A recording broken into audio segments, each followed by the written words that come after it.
What's going on, people? I am dukedobbins for the win, and today I wanted to talk a little bit about a recent bombshell Kotaku article that finally gives us a behind-the-scenes picture of what went wrong with Destiny. The author interviewed with roughly a dozen Bungie employees, all speaking anonymously. Now, there's a lot of interesting info in here I want to cover, but what really stuck out to me in this article was the cut content. It turns out a whole lot more was cut from the base game than any of us had ever thought. The Dreadnaught, the big ship with Oryx and the Taken King, that was originally meant for the base game. That was cut out of there. All those story missions, the strikes, the raid, the open world area, basically a majority of the content that we saw in the Taken King expansion was all supposed to be a part of that original $60 purchase. In fact, if you go back to Destiny's gameplay reveal trailer, you actually catch a brief glimpse of the Dreadnaught. Now, according to this article, the Dreadnaught was originally planned to be the last third of the game, so presumably that means Oryx is the final boss. And consider the implication there. If you're fighting Oryx in the base game, and Oryx is pissed off about you killing his son, then at some point you must have killed his son, Crota, in the base game too, right? You had to have done that first. Now, maybe originally Oryx wasn't Crota's dad, or maybe it was, reversed where Crota was supposed to come avenge his father. You could make that argument. Obviously, they have changed a lot of the story stuff. But the thing is, Crota's raid was glitched into. It was on the base game before the Dark Below DLC released. It just seems more likely at this point that that raid was finished and meant for the base game as well. I think it's pretty clear at this point that Destiny was originally supposed to ship with 3 raids: the Vault of Glass, Crota's End, and King's Fall, all for $60. And not only was Crota's raid glitched into before its DLC released, but a majority of the content in both those first 2 expansions was also glitched into, as I've covered before. And I always argued that because so much of that content had been glitched into before the packs themselves actually released, then those expansions were probably cut from vanilla. And people would say, oh, it's not finished content, it's just placeholders. In fact, that's what Bungie themselves said. You'll recall when people first started getting ticked off about the obvious cut content, Bungie said that all this stuff that people were glitching into, all these areas, it was just placeholders, so that the download times wouldn't be too long when people did get the DLC. But can we just all admit that that's bullshit now? Because if we're just seeing, for the first time right now, content that was finished over a year ago and originally planned for the base game, isn't it safe to say that the content we saw before this was probably finished too? Especially because, again, that content was actually glitched into and confirmed on the base game disc. If they weren't finished with the Dark Below and House of Wolves content, why wouldn't they just, use their finished Dreadnaught content before they used the unfinished content? In this article, they talk about how they're worried about meeting deadlines. Why would they finish Oryx's raid before Crota's if they knew you were going to fight Oryx after Crota? I would argue that based on all the evidence we've seen at this point, that the Dark Below and the House of Wolves, and now the Taken King, all that content, the Prison of Elders, the raids, the story missions, the strikes, that was all supposed to be a part of that original $60 purchase. If there is one major takeaway from this article, it is that Bungie themselves at one point considered the 3 raids and all that other stuff to be worth $60.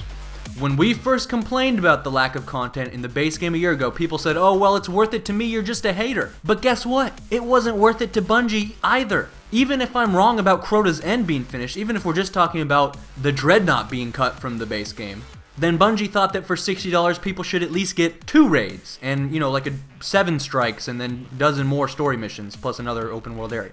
But if I'm right, then at one point Bungie thought that for that $60 people should get 3 raids and everything that leads up to those raids, which is basically all the content we've seen in Destiny up to this point. And again, it's backed up by the fact that not only did we see significant amounts of this content in the trailers before the game released, like the Reef and the Lighthouse, and wouldn't you know it, Osiris was actually a key character in the original story, and then also because so much of it was glitched into. So as of right now, every shred of evidence points towards all the Destiny content you've seen at this point originally being valued at $60 as a part of the base game, and what a game it could have been. And now they have managed to sell what they themselves considered $60 worth of content to millions of players for $120. It is the greatest heist in the history of gaming. All of our worst fears have been confirmed, and it doesn't stop there. They took the Dreadnaught and stuck that in the Taken King, which replaced the content originally planned for that expansion back when it was called the Comet, and now it kind of makes sense why they had to rename it. But the content it replaced is also already finished. It includes a raid and some strikes on Mars, and apparently Bungie employees speak very highly of this raid on Mars. But you're not going to get to play it anytime soon because guess what? They cut it out of Destiny 1 entirely, and now they're sticking it in Destiny 2. That is how far this has gone. Which sucks, because I was hoping that Destiny 2 would be drastically different, because Destiny 1 sucks cock, but if they're already cutting Destiny 1 content to put in Destiny 2, then there's less and less room for the dramatic gameplay changes this game needs. Now, the article essentially claims that the reason all this content had to be cut was because after they revised the story, they couldn't make it all fit together coherently. That the fucked up base game and all the content getting pushed back to expansions is all because they had to tweak the story and they couldn't fit the expansion stuff into the reworked base game. I think it's total bullshit, and I'll explain why. So Destiny's original story, what is referred to as the supercut in this article, got shit on by Bungie management, which we already knew. But why? So the worst criticism that any of the anonymous Bungie employees could put forward in this article was that it was, and I quote, a confusing, highly esoteric story. Alright, they didn't say it was cheesy. They didn't say it was boring. They didn't say it was stupid. They said it was confusing and esoteric. Now let me give you the definition of that word esoteric, okay?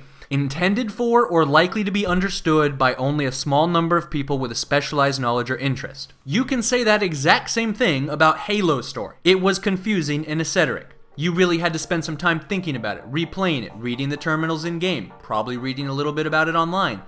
Confusing and esoteric is a stupid person's way of saying deep and complex. People loved Halo's story specifically because of that complexity. So why wouldn't Joseph Staten, who wrote Halo, use that same formula for writing Destiny after it had been so successful in the past? Another Bungie employee is quoted in this article saying there was some very cool stuff, very powerful stuff. It had strong characters, it had a beginning, middle, and end. It unraveled and solved an entire mystery in this corner of the universe. Sounds like the kind of story that smart people enjoyed and stupid people didn't because they felt left out. Because their inability to grasp the concept of said story while others could put on display their own lack of intelligence. Maybe it made them feel insecure. Maybe that's part of the reason they wanted to cut this story, because today's games are about making people feel like badasses, not intimidating them with complex stories that highlight their own lack of intellectual depth. Have we reached a point where not only gameplay has to be super casual and easy to pick up immediately and makes you feel smarter than you are, but the story has to accomplish those things as well in order to appeal to the masses of children and fucking morons? Now, Bungie management also took issue with how linear the story was. They wanted a story where players could go anywhere whenever they wanted to. And here's what I don't understand, and why I think there's more to this cut content debacle than Bungie just trying to compensate for cutting the story. All of those criticisms of the original story are still completely true, if not more so, of the piece of shit Frankenstein story they shipped. Destiny's story today is extremely confusing and esoteric. The only people who understand it are the ones who've spent hours reading Grimoire. And it's still incredibly linear. You beat a mission, you move on to a new mission, beat a mission, onto the strike, then onto the raid at the end. It's as linear as it could possibly be, as are the missions' gameplay themselves, with the exception that you have to replay content a lot, and it's not like that makes sense narratively. Oh hey, we just killed Fogoth for the 300th time. There are a lot of Fogoths in the galaxy, so immersive, much like very story. It just feels like no matter how bad that original story was, it could not have possibly been worse than what was shipped. The story has ended up being everyone's biggest complaint, followed closely by the exceptionally low amount of content, and according to this article, the extremely low amount of content in the base game and all the cut content in the expansions is just the result of Bungie trying to redo the story at the last minute, right? That's the sole cause of all the bullshit. But it just doesn't make sense to me. It's like, what's the point to, fucking everything up so that you can change the story when you're not even going to be able to make the story better? They must have known that, because it's not like they planned in bringing in a new writer or writing a new story. They just chopped the shit up and stuck it together randomly and turned it into this brutal Frankenstein thing. And it's like, what's the point if the story's not even going to be better? What's the point to sacrificing all this other stuff and going through all this trouble if it's not even going to make the story better? In fact, it made the story significantly worse. It's like they were walking with a limp, so they shot themselves in the foot, and for some reason they thought that would make the limp better. It just doesn't make sense. Not that this article isn't telling the truth, but maybe it's not telling the whole truth. Maybe there's some shit that was not leaked. Because keep in mind, the article says that some of these sources are current Bungie employees. They're risking a whole lot by leaking. They can get fired and sued for this shit. Usually when a leaker takes that risk, it's because they have something to gain too. For all we know, these anonymous Bungie employees could be Bungie management themselves, could be frickin' Jason Jones and Harold Ryan themselves, or these anonymous Bungie employees. You see this all the time in politics. Motherfuckers leaking stuff just so they can paint a narrative without officially pushing that narrative, right? So they can say something without being attached to saying it, right? It almost makes it more credible that it's a leak, right? I'll give you a recent example. Joe Biden, the vice president. Today he decided he wasn't running for president.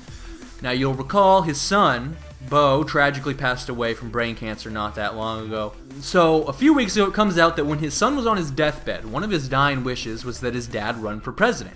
And so it kind of paints a stoic and powerful narrative of Biden, right? He's got to run for president to honor his late son. It's a theme. But then we find out a little later that it was Joe Biden himself that leaked it, right? And the story loses a lot of its narrative power. It's harder to be as sympathetic when it feels like he's intentionally using that information for political purposes. When someone leaks, they usually have an objective. They want to push a story without being the one that pushed the story. This article paints Bungie in a flattering light. They make sure to spend a decent amount of time talking about how hard it is for them to build stuff because their engine is super hard to work with, because it takes them 8 hours to load one map in the map editor, because the most profitable, successful publisher and developer partnership in gaming history for some reason are stuck with ghetto-ass equipment. You leave this article with the impression that these developers working hard to deliver the best possible game, and they thought the story was shit, so they went through all this extra trouble to do the best they could for us and deliver us the best possible story and game.